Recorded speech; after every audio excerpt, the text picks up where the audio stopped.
Welcome everyone to another edition of Ozarks Voices. My name is Tom Peters. I'm the Dean of Library Services at Missouri State University, and today's date is December 23rd, 2021. And our guest today is Jim Grundy, and we are in his home, their home in Springfield, Missouri. Jim, thanks so much. You're sure welcome. Glad you could come over. Well, I'm excited to speak with you for a number of reasons. We're going to talk about your dad, S.K. Grundy, and his career, life and career. We also want to talk about your career to date. And let's just dive in. So, your dad was S.K. Grundy. What did the S.K. stand for? Shirley. Shirley. Shirley. And it's spelled Shirlie. Oh, okay. Shirley Keith Grundy. Okay. Well, I saw a newspaper report that said his first name was Shirley, and they misspelled it, by the way. They spelled E-Y. Yeah. But I thought, well, I can't ask him that. The first question, was your dad named Shirley? Not that there's anything wrong with that, but... and then the newspaper report said he usually went by Grundy or SK. Yeah, a lot of people thought his name was Solomon. His first name was Solomon, and a lot of his friends called him Saul. But it was Shirley, and I guess that was not an uncommon name when he was born for a man, or really? not Shirley. As uncommon. Yeah, Shirley. Yeah. Okay. I've heard of Tracy and Pat, of course. This could be either, Yeah. But Shirley. But what did the K stand for? Keith. Keith, okay. Shirley Keith. So when I was born, my mom wanted me to be a junior. And he said, there's no way he's going to be stuck with that name. So I'm James Keith. All right. Did he get a lot of grief for with that first name? He said he had to fight his way home from school a few times when he was a kid. He got taunted by it. Okay. I just want to make sure Yeah. that you were in the frame. I don't know much about the family, but I saw. Well, here's a quote from the Sunday News Leader, November 11th, 1956, about your dad. Grundy actually isn't a Springfieldian of many years standing. A native of South Dakota, he came here in 1948 as a novelty company sales manager. That's correct. Okay, so it wasn't 1940. It was 1950. He came here in 1950. Okay. He had been living. He and my mother had been living in L.A. and he was working in one of the aircraft plants out there back then. And they split up, and she came back here with me, and then he followed her about. Let's see. I guess he came about a year. He came in 1950. I guess she came here in 49. Okay. So we lived here for. He came then back in then. the late 40s. Yeah. Okay. And then he came to Springfield in 1950. Okay. Most television was local. Yeah. And it was not on very long during the day. Right. It wasn't broadcast more than a few hours. Short broadcast, 7 to 9. And they would do local programming or old movies. Right. Real old black and white movies. Wrestling Charlie matches. Chan movies. and then Frankenstein, all those old RKO things. Right. And yeah, I mean, it was just, there wasn't much content. Right. And so when they, Foster was, his radio station, KGBX, this is interesting about that station. He was in the tire business in St. Joe. Right. And his partner and him were in the tire business. And Yeah. they were amateur. They discovered radio and they messed around with They were it. just intrigued by it. Yeah, intrigued by it. Yeah. And so they did some early entertainment things of the two of them. Right. They were called The Tire Twins. The Rubber Twins. Rubber Twins. The Rubber Twins, they called themselves. Yeah. And so they did some of that. And so anyway, he told me the story. He said, one day, he said, one of their friends or somebody, or maybe it was their tire store, they decided to tell about some special they were going to have on tires. Yeah. So they put it on the radio. They didn't have no idea Right. how many people would listen or Right. anything. But they just thought they'd try that out and see if it mattered.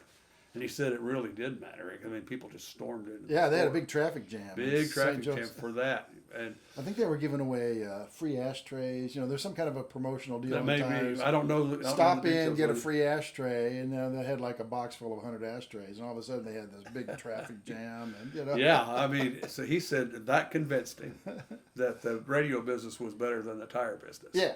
So then he came down here and he applied for, and back then there were no FCC restrictions on how big a tower or how many watts you could broadcast. Yeah. So WLS and a lot of stations applied for clear channel 50,000 watt licenses and got them. Yeah. He said, I don't know why I didn't do that, but I didn't. So Yeah. I applied for a 5,000 watt 24/7 broadcast license and got it. Came down here and started KWTO with it.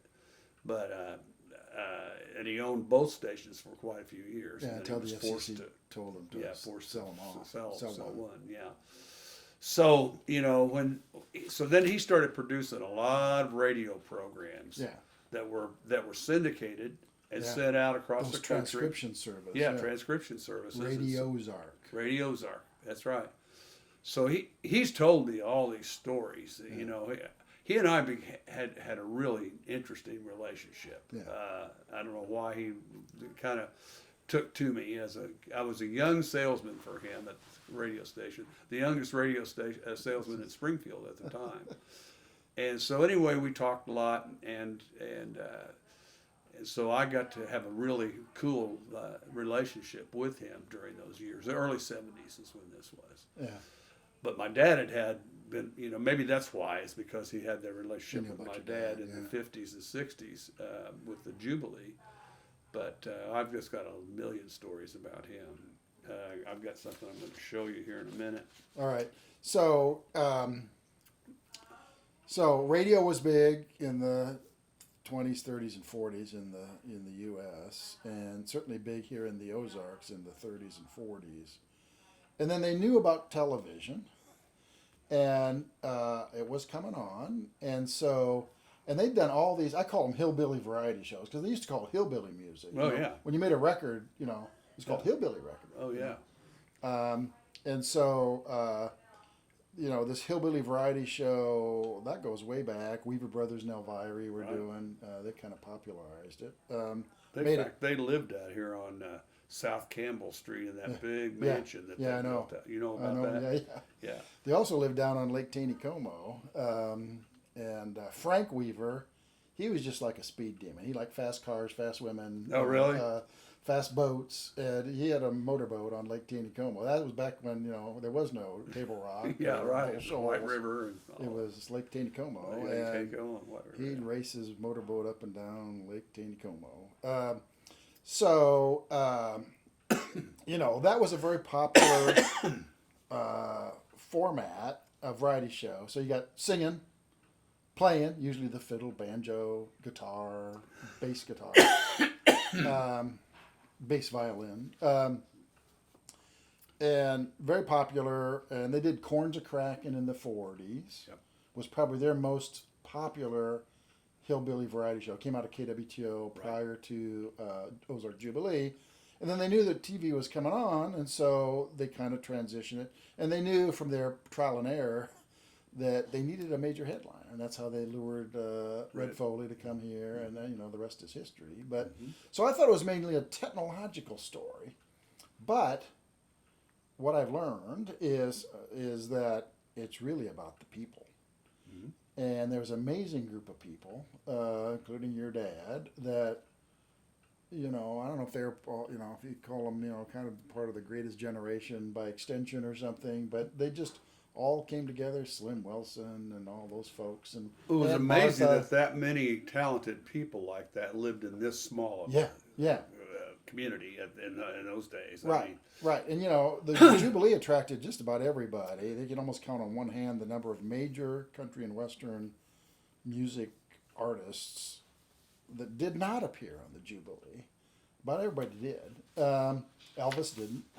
Elvis did not. Willie Nelson didn't. Right. He tried. Yeah, he tried, They but he turned didn't him get on. down. But it's a real small group. Yeah, I've got this. I actually have this. This is open on my browser most every day. Yeah, mine too. Because I'm reading about something and it's like, who was the guy? Somebody was asking me about somebody, and I don't think he ever appeared on the Jubilee. Now they did it.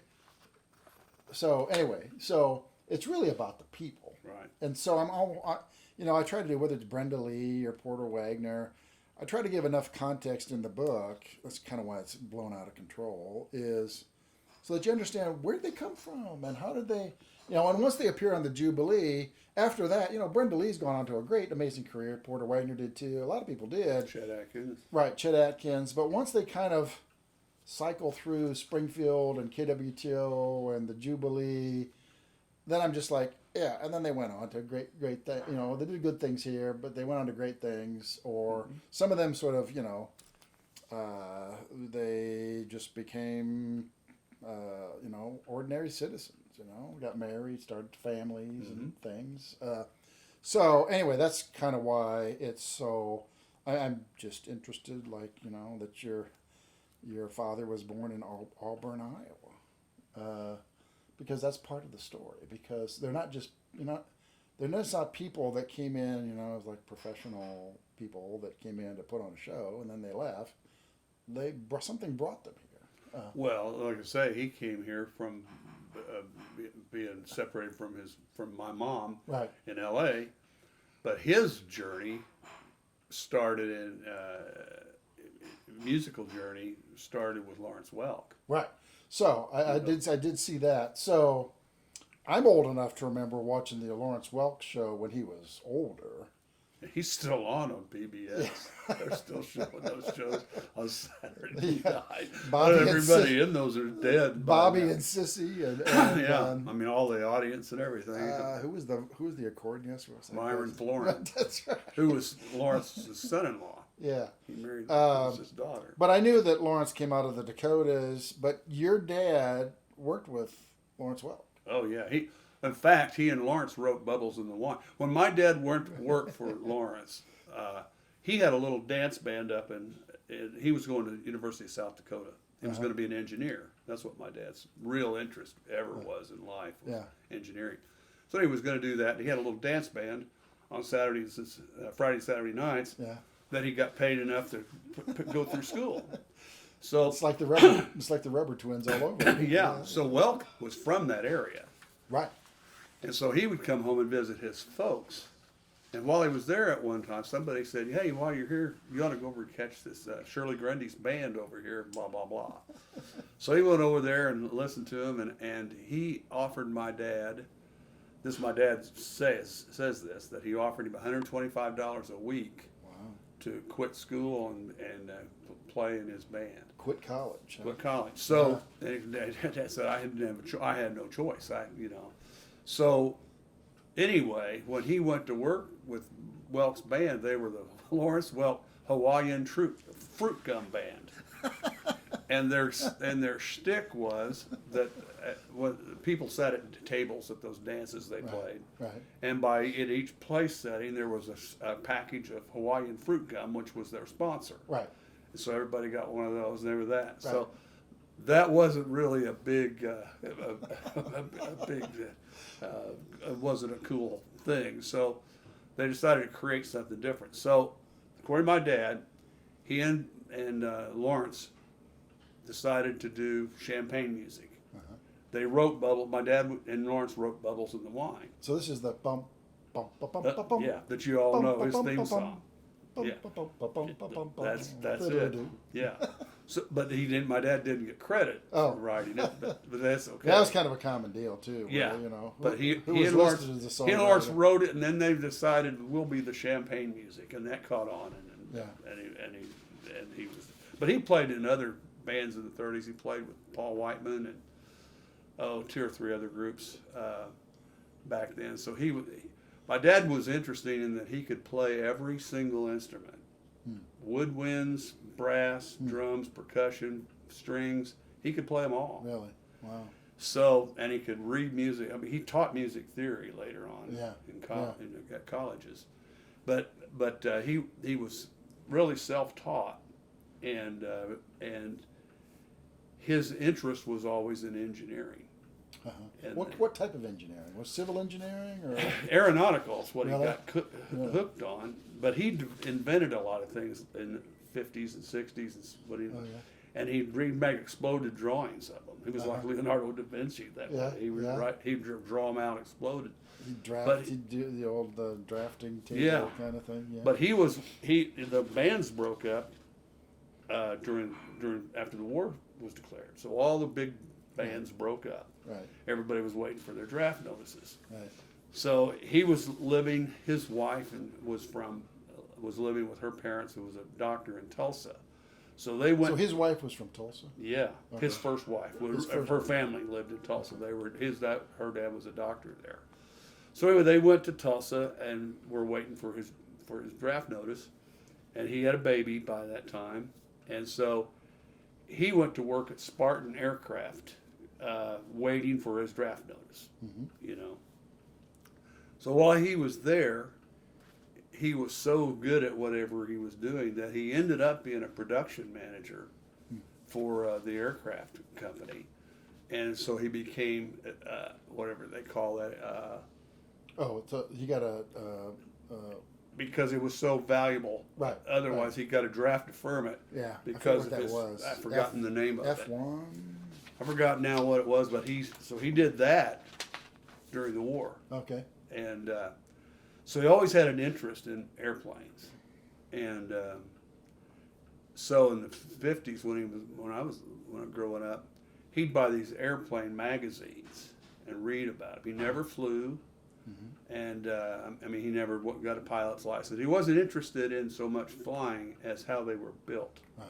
The construction of an aircraft really interested him. Uh-huh. So that was his real love, not music. Yeah.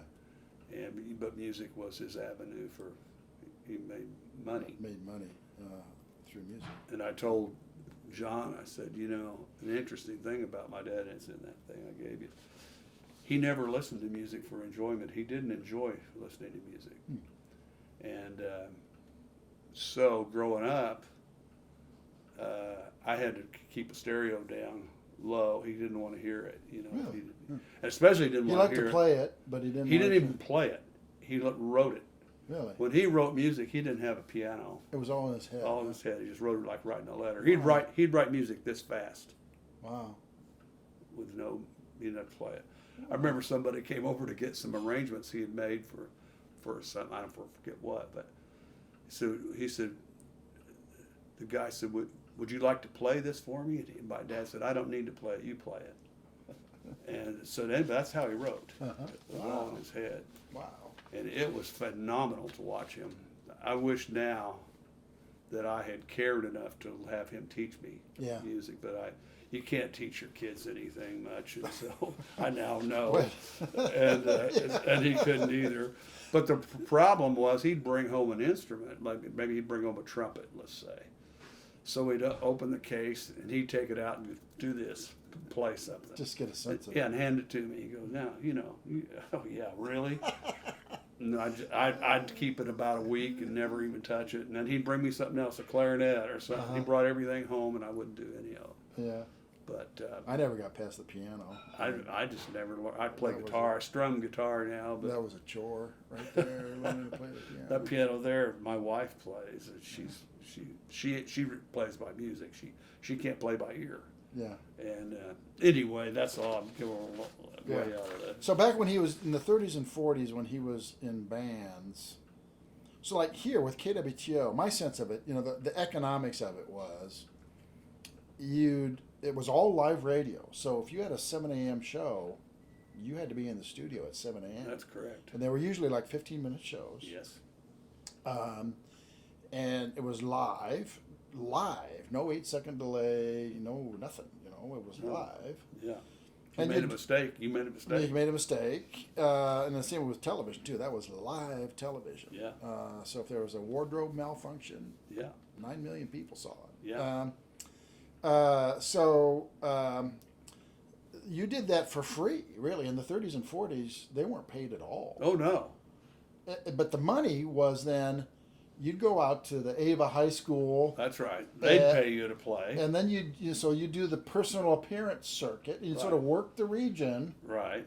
And maybe after a while it'd start to play out. Oh, we've heard them too much. Well, see, all these little towns had little opry houses. Yeah. There was either an old so they movie wanted champagne theater. music. Yeah, they maybe it was an old defunct theater that now is going to be an opera house, Right. and so they'd bring somebody in to play for the locals. Yeah, my dad played.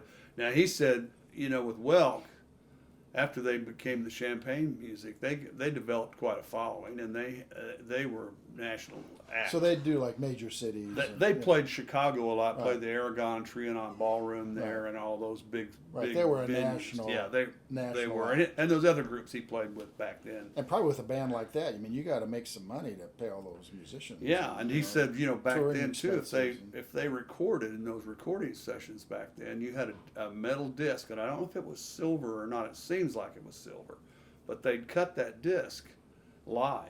Yeah. And so everybody had to know their instrument and not make mistakes. One take. Yeah. One take. And so everybody read music back in those days. I mean, you got your arrangement and you knew your deal. And if you screwed up, nobody in the band cared much for you after that, especially the guy paying for it. Right. So, anyway. Okay, so did your dad start then? So when he came here in 50, what did he do? Did he get a job at KWTO right off the bat? No. He came here and he did this thing with a novelty company, salesman. So what's a novelty? There were cedar novelties. We have all these cedar trees here. Right. And so that place was over on Boonville Street. I remember where it was. He came here with all this knowledge and all this experience, and he comes to this town. There's just no place for a guy like him. Right. This was a hick town. I mean, really. In 1950. In 1950, and so all the thing he could find, and he had no money. He'd whatever money he had made those days was long gone. He was on his second wife now, and me. So his second wife is your mother. Yes. Yeah. Okay. And where did they meet and get married? they met. He got divorced for whatever reason from his first wife while he was at Spartan Aircraft. Oh. My mother was in the secretarial pool at Spartan Aircraft. Oh. They had secretarial pools back in those days. Right. If you needed something transcribed, you'd call. They'd send up somebody to do shorthand and then type it up. So he met her there. And so she was a native of Tulsa. she was a native Oklahoman. Yeah. But she lived in Tulsa for a while. But at the time, she'd grown up in Kansas and gone to high school in Kansas, and I guess she came back to Tulsa. Her father lived there. But she didn't grow up with him, but maybe she came back and lived with him. I don't know the details when she went to work for Spartan Aircraft, but she was right out of high school. Did she have any musical talent? No. She sang, but she didn't play anything. She didn't perform professionally. No, and they had that in common just because of the Sweet Adelines and Barbershop Quartet, which is another incarnation of his. Yeah, the Four Pitchhikers. Yeah, and then he coached two international champion quartets, the Orphans, and they were from Wichita. Buccaneers or something. Buccaneers weren't world champions, but they were finalists. Yeah, world at the same time with the Four Pitchhikers. Yeah. He had two teams. And he also worked with another world champion called the Confederates. They were from North or South Carolina. He'd go down there and fly down there and work with them.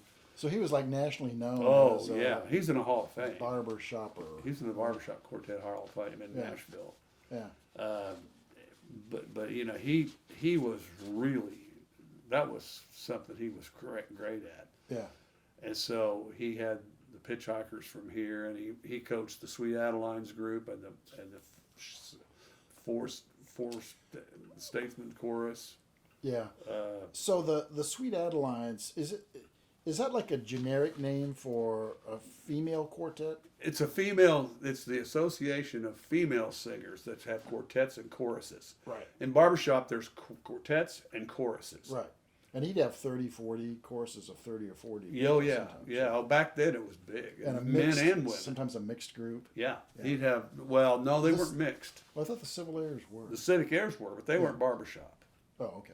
They were a different genre of music.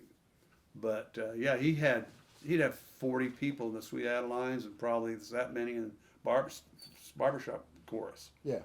So he did both of those. And but anyway, when he came back and got that job with the cedar manufacturing company, he did that for a while, and then he So a cedar novelty is like.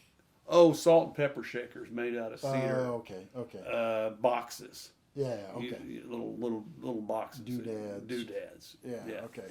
So Made out then of he worked there for a while, and he had to walk to work. He didn't have a car. So anyway, that was for however long, and then he It was went on to work. Boonville? Yeah, it was on Boonville. Then he went to work for Hoover Music Company. Yeah.